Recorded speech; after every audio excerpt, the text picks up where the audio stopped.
인생을 돌아보니 자식들 뒷바라지 하느라 반평생이 지나버렸습니다. 그렇게 애지중지 키운 자식들이 이제는 한 달에 한 번 전화라도 하면 다행이고 찾아와 주기라도 하면 고마운 마음까지 듭니다. 그들도 나이가 들면 우리 노인들의 마음을 알게 되겠죠. 자식이 부모를 책임지지 않는 사회가 되었고 노후 준비가 되어 있지 않은 사람들이 쓰나미처럼 은퇴하게 되면서 생계가 힘든 노인들이 많아졌습니다. 한여름에 서울 한복판에서 전단지를 나눠주는 할머니가 있는가 하면 한겨울에도 박스를 수거하러 다니는 할아버지도 있습니다. 이런 노인분들이 공통적으로 하는 말은 다음과 같습니다. 이제 조금만 시간이 흘러도 거동조차 힘들어질 때가 올 텐데 자식에게 짐이 될까봐 너무 두렵습니다. 내가 싫어도 자식들 위해서 요양원에 들어가야 될지 요즘 고민이 많아요. 노후 준비가 되어 있지 않다면 너무 막막한 것이 요즘 현실입니다. 양로원에서 생활하는 노인은 일기를 통해 이런 글을 남겼습니다. 열심히 살 때는 세월이 총알 같다 하고 화살 같다 했건만 할 일 없고 몸이 쇠하니 세월이 멈춰버린 것 같습니다. 정신이 맑으면 무엇하리요. 자식 많은들 무엇하리요. 보고픈만 더하더이다. 차라리 정신 놓아버린 저 할머니처럼 세월이 가는지 자식이 왔다 가는지도 모르고 애지중지하던 자식을 보아도 몰라보고 그리움도 사랑도 다 기억에서 지워버렸으니 그저 천진난만하게도 하루 세끼 주는 밥과 간식만이 유일한 낙이랍니다. 자식 10여 남매 있음 무엇하리요. 이 한 몸 거할 곳 없더이다. 아들, 딸, 자식들이 유명인사면 무엇하리요. 이 한 몸 갈 곳 없어 여기까지 흘러왔더이다.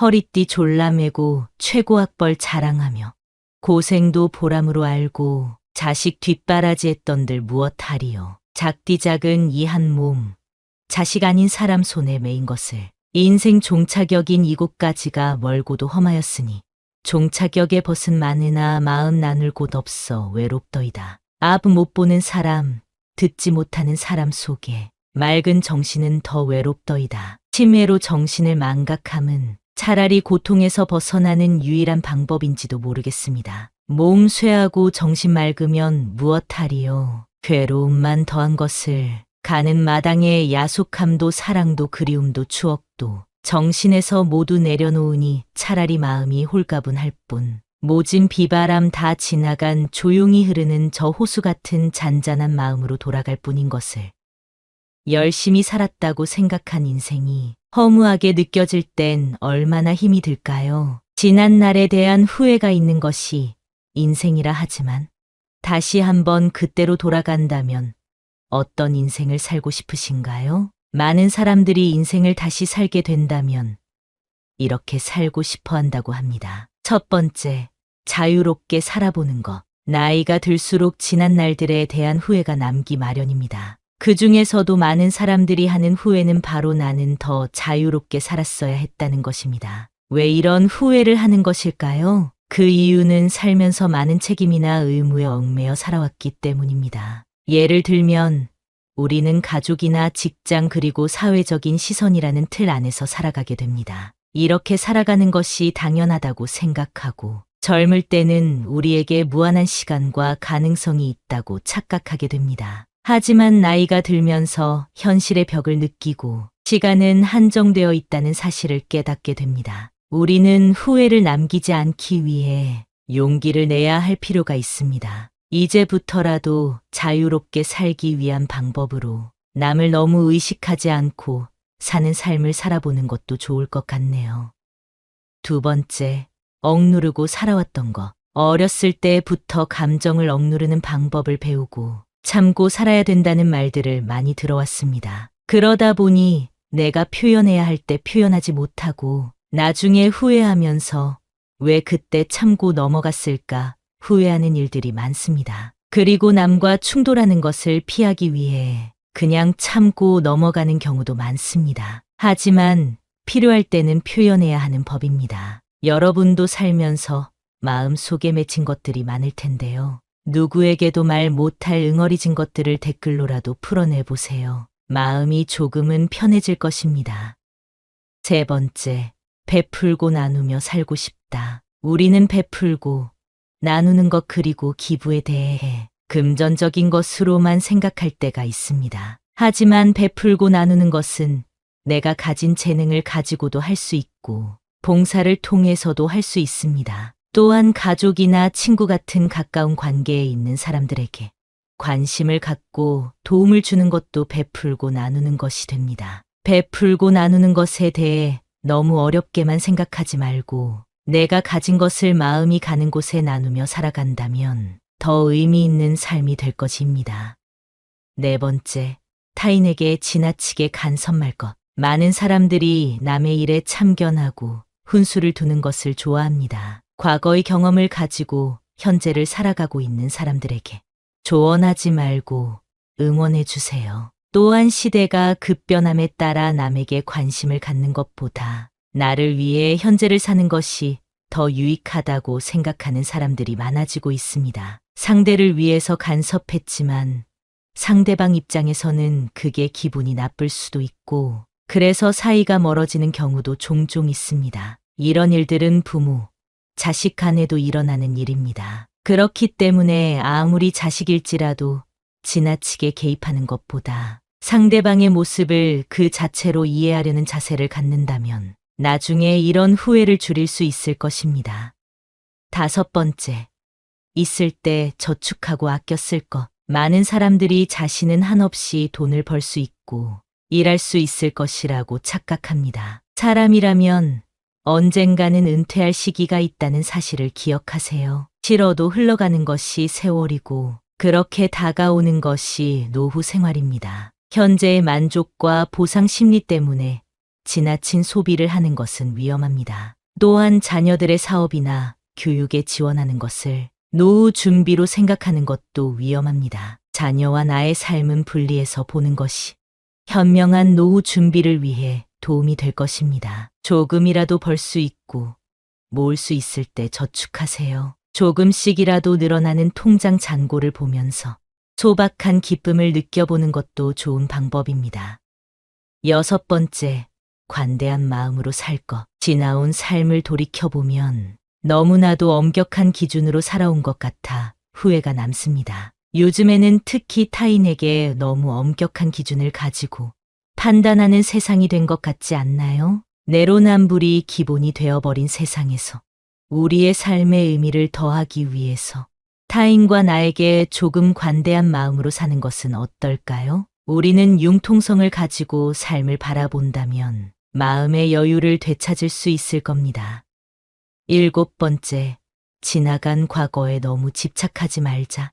지난 일에 대한 후회와 집착으로 현재의 나를 힘들게 하는 경우가 많습니다. 사람은 안 좋은 일을 생각하면 계속해서 우울해집니다. 스스로를 병들게 하지 마세요. 백미러를 보면서 운전을 할 수 있나요? 우리는 나아갈 길을 바라보고 다가올 일에 대한 대비를 해야 합니다. 긍정적인 사람은 지난 일에 미련을 두지 않는다고 합니다. 그리고 성공한 사람들은 실수로부터 배우는 것이 있다고 얘기합니다. 사람은 누구나 실수를 하는 존재라는 것을 기억하세요. 조급하게 생각하지 말고 더 나은 미래를 준비해 보세요. 독일의 유명한 철학자는 행복한 노후를 보내기 위해서 혼자가 되는 것을 두려워하지 말라고 말했는데요. 우리는 항상 사회에서 사람들과 어울려야 한다는 생각을 합니다. 그래서 혼자 있는 것을 힘들어하는 사람이 참 많습니다. 그러나 건강한 노후를 보내기 위해서는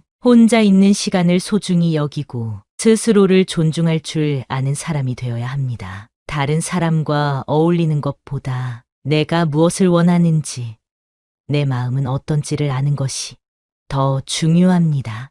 나이가 들수록 타인의 시선을 의식하고 누군가와 함께 하는 것이 지치기 마련입니다. 그렇기 때문에 인간관계에 집착하지 마세요. 많은 분들이 혼자 있을 때 무엇을 해야 할지 몰라서 힘들어하곤 합니다. 외롭고 고독하다고 해서 억지로 타인에게 맞춰주려다가 더 큰 공허함을 느끼기도 합니다. 어떤 때는 꼭 무엇을 하려고 하는 것보다 물 흐르듯 시간을 흘려보내는 것도 도움이 됩니다. 요즘 시대에는 혼자 사는 것이 더 좋다고 하는 사람들도 많습니다. 자유롭게 시간을 보내고 유튜브도 보고 못했던 운동도 하면서 만족스러운 삶을 살고 있다고 합니다. 혼자가 되는 것을 두려워만 하는 것보다 혼자서도 잘 지내는 사람들을 잘 관찰해 보세요. 삶은 영원하지 않답니다. 하루하루를 허투루 보내지 말고 의미 있는 하루하루를 쌓아나가 보세요.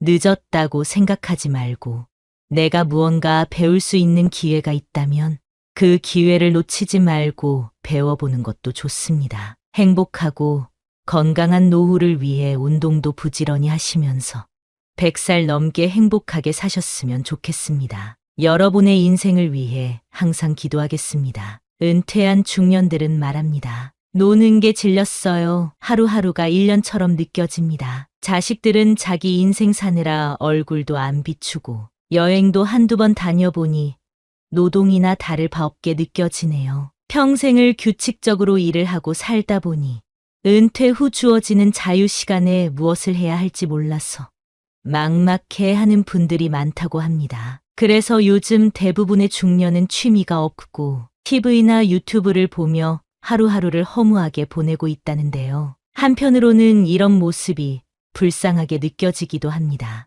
한평생 일만 하다가 비로소 쉬게 되었는데 노는 법을 모르는 것이지요. 은퇴하고 넉넉하지도 않은데 무슨 취미 생활이냐 하시는 분들도 계실 텐데요. 놀랍게도 취미 생활 없이 노후를 보내게 될 경우 근육이 약해지거나 치매가 오게 될 확률이 높아진다고 합니다. 시간은 많아지고 몸은 약해지니 자연스레 병원에 가게 되는 날들이 많아지게 되는데요. 건강한 노후를 보내기 위해서 내가 좋아하는 활동이 무엇인지 진지하게 생각해 볼 필요가 있습니다. 은퇴 후 주어지는 긴 자유가 고통이 되어서는 안 되겠죠. 오늘은 노후에 하면 좋은 취미 활동을 소개해 드리려고 합니다. 돈도 많이 안 들고 활동적으로 할 수 있는 것을 위주로 알려드리겠습니다. 첫 번째는 탁구입니다. 탁구의 장점이 무엇인지 아시나요? 그건 바로 초기 진입 장벽이 낮다는 점입니다. 다른 운동들과 비교하면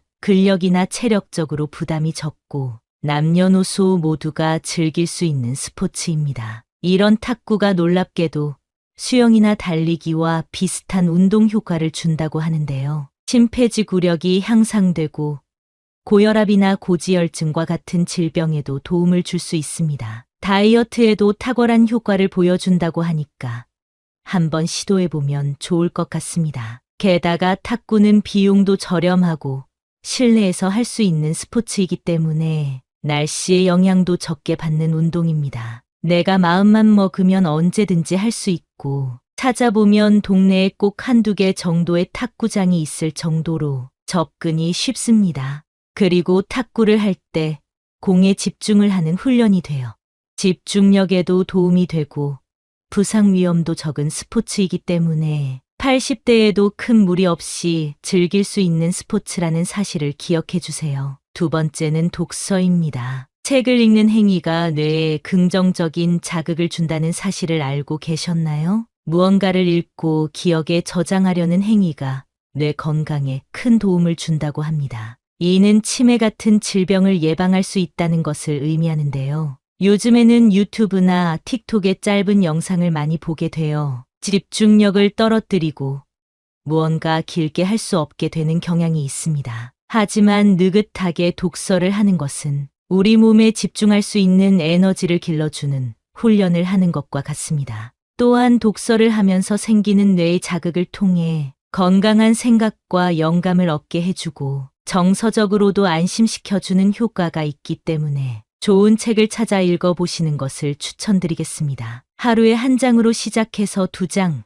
3장, 10장 이런 식으로 독서하는 습관을 바르게 잡아가시면 좋겠습니다. 세 번째는 걷기입니다. 걷는 것만큼 정신적으로나 육체적으로 좋은 운동은 없는 것 같습니다. 심지어 돈이 들지도 않습니다. 걷기 운동을 하면 중성지방과 콜레스테롤 수치를 떨어뜨려 주기 때문에 심장에 굉장히 좋습니다. 요즘에는 자연에서 맨발로 걷는 분들도 많은데요. 발바닥 지압이 좋은 것은 모두가 다 아시리라 생각됩니다. 혈액순환을 촉진하고 몸의 장기들을 활동적으로 만들어주기 때문에 건강을 생각한다면 걷기만 한 운동이 없을 정도입니다. 또한 사람은 걸을 때 긍정적인 생각이 가장 많이 떠오른다고 합니다. 노후에 고민이 많다고 해서 누워서 끙끙 앓고 있지만 말고 집 앞에라도 나가서 10분에서 15분 정도만이라도 걸어보세요. 또한 걷기는 불면증을 앓고 있는 사람에게도 도움이 됩니다. 햇살을 받으면 비타민 D 생산에 도움을 받게 되고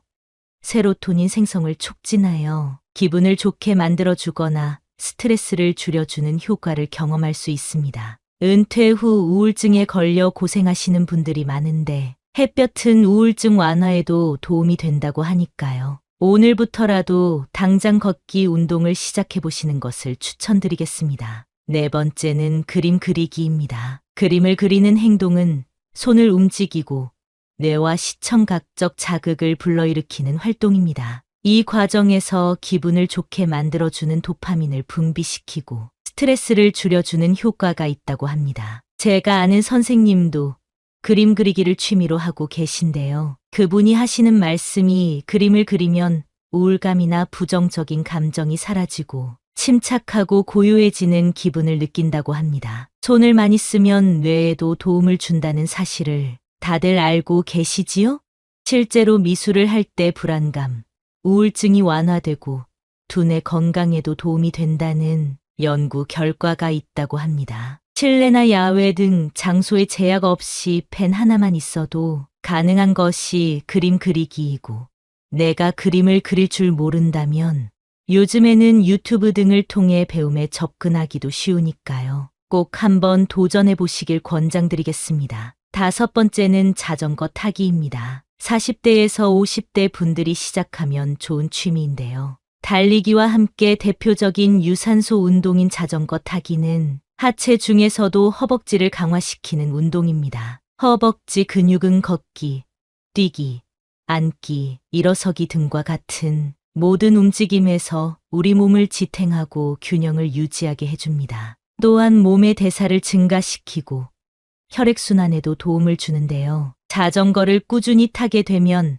하체 근육이 발달하게 되고 나이가 들어 힘없이 넘어지거나 지팡이를 짚고 다녀야 할 걱정에서 벗어날 수 있습니다. 나이가 들수록 근육이 점차적으로 줄어들게 되는데요. 자전거 타기는 생활에 필요한 근육 발달에 큰 도움을 주고 안장 높이만 잘 맞춰서 타면 관절 건강에도 좋은 운동이라고 합니다. 걷기나 달리기 같은 맨몸 운동보다 비교적 오래 할 수 있고 날씨가 좋을 때 자전거를 타면 우울증 완화에도 도움을 준다고 합니다. 여섯 번째는 명상입니다. 명상은 아주 옛날부터 이어온 정신치료의 방법 중 하나입니다. 명상은 하는 방법도 매우 간단합니다. 잔잔한 음악을 틀고 조명을 어둡게 하고 진행하시면 되는데요. 명상이 주는 효과는 스트레스를 날려주고 자존감을 회복하는 데 도움이 됩니다. 우울증이 있는 분들이 명상을 하면 특히 좋은데요. 명상은 스트레스 호르몬인 코티솔을 낮춰주고 세로토닌이나 도파민 같은 행복 호르몬 분비를 증가시킨다는 연구 결과가 있습니다. 또한 명상은 뇌를 자극시켜 기억력 향상에 도움을 준다고 합니다. 명상의 가장 큰 장점은 짧게 해도 효과가 있다는 사실입니다. 아침에 일어나 10분만 명상을 하고 하루를 시작하면 그날 전체가 기쁜 하루가 될 것입니다. 현대인들이 스트레스로 고통받고 있는 이때에 젊은 사람들뿐만 아니라 나이가 든 사람들에게도 적극 추천드리고 싶습니다. 일곱 번째는 식물 기르기입니다. 식물을 키워본 경험이 있으신 분들은 이게 얼마나 좋은지 다들 아실 텐데요. 식물을 가꾸며 마음의 평온함을 느끼는 게 다른 어떤 것으로 얻는 평온함보다 크다고 합니다. 식물 기르기는 큰 비용이 들지 않고 손이 많이 가지도 않는 활동임에도 식물을 통해 충분한 정서적 교감과 위안을 얻을 수 있습니다. 식물 중에서도 꽃을 기르게 되면 그 향기와 아름다움이 정서적으로 긍정적인 영향을 준다고 합니다. 또한 인테리어 소품으로도 훌륭한 것이 바로 식물입니다. 플랜테리어라는 말이 있을 정도로 식물을 인테리어 소품으로 쓰시는 분들이 많은데요. 생명력이 강한 녹색이 집에 하나 있는 것만으로도 삶에 활력을 준다고 하니 마음에 드는 식물을 한번 찾아보세요. 8번째는 수영입니다. 수영의 가장 큰 장점은 물속에서 하는 운동이기 때문에 관절에 무리를 주지 않는다는 점입니다. 또한 수영은 우리 몸의 많은 근육을 효율적으로 사용하는 운동입니다. 일상생활에서 사용하지 않는 근육들을 발달시켜줍니다. 요즘에는 주민센터와 연계해서 운영하는 수영장들도 많은데요. 비용도 굉장히 저렴합니다. 수영은 의외로 엄청난 칼로리를 소비하는 운동으로 몸에 적은 부담을 주면서 엄청난 다이어트 효과를 가진 운동입니다. 예전부터 다이어트나 건강 목적으로 수영을 하는 분들이 많았는데요. 요즘에는 남녀노소 할 것 없이 수영이 유행하고 있습니다. 특히 관절이 약한 노인이나 아이들에게 최고의 운동이라서 추천을 안 할 수가 없었습니다. 9번째는 사진 찍기입니다. 요즘 스마트폰 없는 분들이 거의 없죠? 좋은 카메라를 비싼 돈 주고 살 필요 없이 핸드폰 하나만 있으면 어디를 가더라도 좋은 사진을 찍을 수 있습니다. 사진 촬영을 하게 되면 일상의 풍경들도 색다르게 보이기 시작합니다. 이런 감정은 두뇌 자극에도 긍정적이며 평범한 일상을 특별하게 만들어줍니다. 또한 내가 원하는 사진을 얻기 위해서 기다리며 집중하는 훈련이 자연스럽게 되기 때문에 인내심을 기르거나 집중력을 기르기에도 아주 좋습니다. 또한 사람들을 만날 때도 잘 나온 사진을 보내주면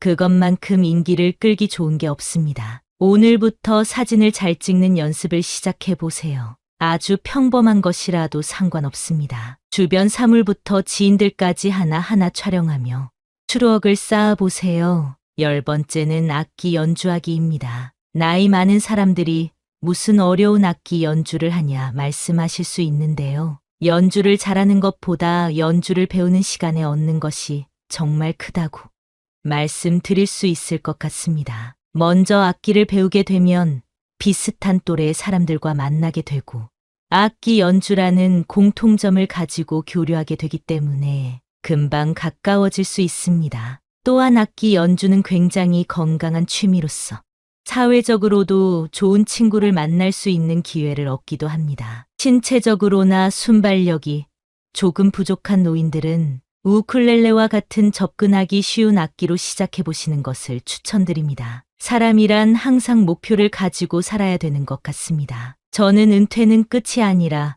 새로운 시작이라고 생각합니다. 그런 의미에서 진입 장벽이 비교적 높다고 느껴지는 악기 연주를 해보겠다는 계획을 세우고 접근한다면 젊었었던 예전으로 돌아가는 기분과 도전 정신, 그리고 성취감을 느낄 수 있을 것입니다. 새로운 시작을 앞두고 있는 여러분을 응원합니다. 나이가 들었다고 해서 실패하는 것이 두렵지 않은 것은 아닙니다. 그러나 인생은 끝날 때까지 실패한 뒤에 성공을 이루는 법입니다. 화려하거나 독특할 필요 없이 치열한 삶과 싸우며 이 자리까지 달려온 여러분이 진정한 승리자입니다. 제2의 인생, 인생의 황금기인 여러분에게 좋은 일만 가득하길 바라며 열심히 살아야겠다.